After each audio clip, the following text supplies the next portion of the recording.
This file right here is just the tip of the iceberg. On January 30th, 2026, the latest batch of the Epstein files was released and gave us 3.5 million new documents along with 2,000 videos and 180,000 images, all on the DOJ website. This release gave us insight into so much more about what was truly happening on the island, as well as who Epstein's closest associates were. One of the most striking things I found was Epstein's close relationship with multiple college professors and many prestigious universities. Mark Tramo is a college professor at UCLA and is mentioned over 1,000 times in the files. Not only was he mentioned, however, but he was also emailing Epstein frequently. In file EFTA 02221499, which is an email chain between the two, Tramo says, "Was just reading today that newborns will suck on a pacifier more vigorously if it triggers playback of a recording of her/his mother's voice than another woman's voice." Another Ivy League professor was mentioned in the files. David Gelernter is a computer science professor at Yale, whose name was mentioned 563 times in the files.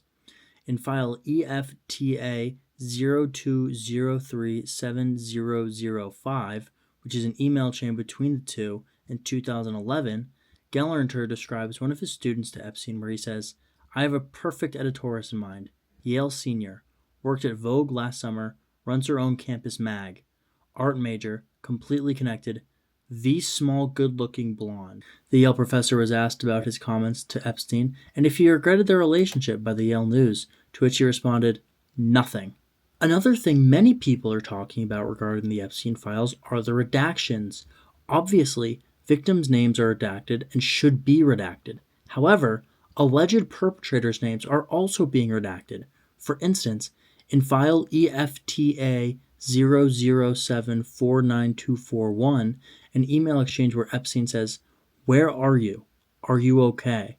I loved the torture video." On Wednesday, February 11th, Ro Khanna revealed the name of the person who sent this email. It was saying online that the Sultan, who was named, was he the person in the torture email? Is that correct? That is correct. I mean, that is the person they were protecting. Why not put out his name? The Sultan they are talking about is Sultan Ahmed bin Sulayam, who is the head of global ports at DP World, a Dubai-owned logistics company, who announced his resignation 2 days ago. The Sultan was not the only high-up the DOJ was covering for. Les Wexner, founder of Victoria's Secret, was also listed as a co-conspirator of Epstein. Thomas Massie grilled Attorney General Pam Bondi on the topic. We'll let the Attorney General respond, and then the gentleman can move to his next question. It's my time. Within 40 minutes, you asked me a question. Within 40 minutes, Wexner's name was added back. Within 40 minutes of me catching you red-handed.